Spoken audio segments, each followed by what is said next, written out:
Hello everyone, it's Dr. Wolfe here, and in this video I'm going to be going over page 9 of our interacting systems packet. I know you all worked on this on Friday, and it can be kind of difficult to kind of see how to do these problems at first, but once you kind of see the thinking and get the hang of it, these will become a whole lot easier. All right, so let's start with the first problem right here. How do your cells get glucose? Right, so for instance, let's say, how does our muscle cell get glucose? All right, we're going to model the substance as glucose, carbon dioxide, but obviously for the question, glucose is going to be the most important. Now, what I'm going to do first, though, is I'm going to label my structures. So here I have the red, and this is going to be the bloodstream. Right now, since I'm at the level of cells, I am like really zoomed in. We're at the microscopic level. So microscopic blood vessels, these are called capillaries. All right, so this is the capillary. All right, and then here's the small intestine. All right. And again, at some point, you guys are going to kind of know this from memory, but if you ever need to go back to your notes that you guys wrote now, this is obviously a blank packet, but look at your notes here. They'll be like, okay, the small intestine, its job is involved in absorbing glucose into the bloodstream. And if you were to look at the notes, and again, if you don't have these, just go to the Google Slides, right, from the past days, right? We'll see that this area right here is the inside of our small intestine. Ooh, look at here is the bloodstream right here. Here are the small intestine cells. We've simplified this to just have one intestine cell, but the inside of the small intestine, we could just say inside of the small intestine, but the specific name for it is going to be called the lumen, all right? AKA inside of small intestines. You don't have to say both of these, right? I'm just going to provide a little bit more context.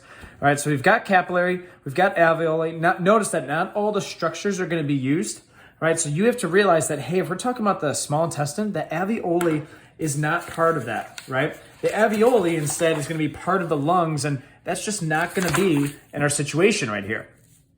All right, so our goal is, how do our cells get glucose? Well, we know from our notes thus far that glucose is going to be inside our intestines, right? And that it diffuses past our small intestine cell, all right, into the capillary, into the bloodstream, all right? And there it gets carried off to the rest of the body, all right? It could go to all our cells, but in this case, we have our muscle cell, right? So the glucose is going to go in our muscle cell for cellular respiration. You don't have to draw this cloud, but sometimes it can be helpful to be like, okay, why does this cell need glucose? It's for cellular respiration, right? Same thing with the small intestine cell. It needs to do cellular respiration too. So, some of that glucose is going to go in to the small intestine and stay there for cellular respiration, but most of it diffuses into the bloodstream. Okay.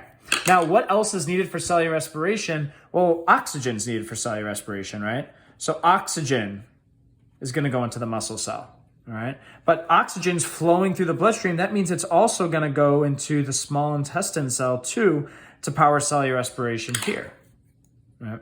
And then, so we've got oxygen down, we've got glucose down.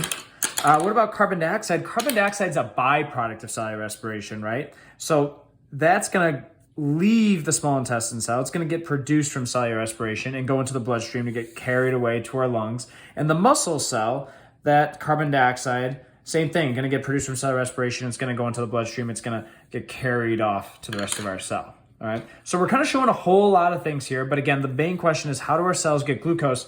So we're going to focus on what's happening here, right, with our green lines.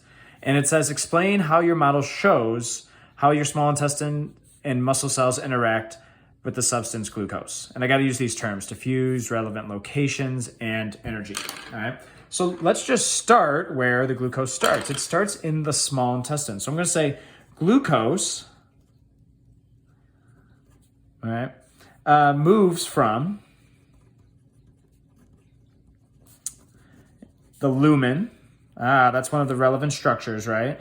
From the lumen, all right, past the small intestine cell, the SI cell, and you could say cells, either one works, all right, into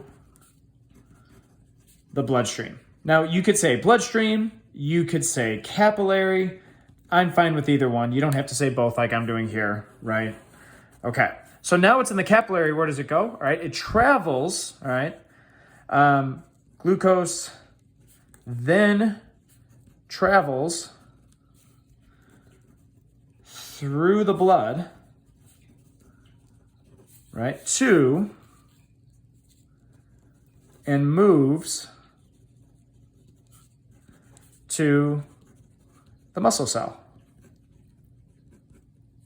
All right, and again, I've underlined my relevant structures and locations. All right, notice though, I haven't used the term diffuse and I haven't used energy. All right, now the term diffuse, that's just how substances move from a high concentration to a low concentration. In other words, it's kind of like another word for move. So what I could do is I'm just going to cross out moves and just say glucose diffuses.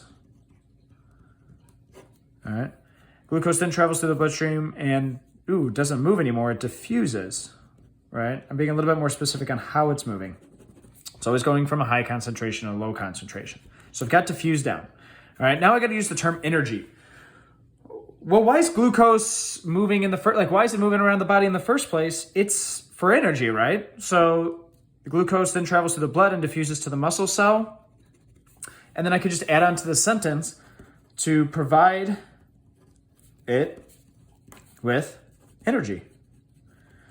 All right, perfect. I've used all my terms, right? I've explained how these systems interact, right? Like how's the small intestine related to the muscle cell? Well, the small intestine gets the glucose goes to the bloodstream, gets to the muscle cell, all right? So hopefully kind of thinking through this or talking through this is helpful. Thanks for watching, everyone.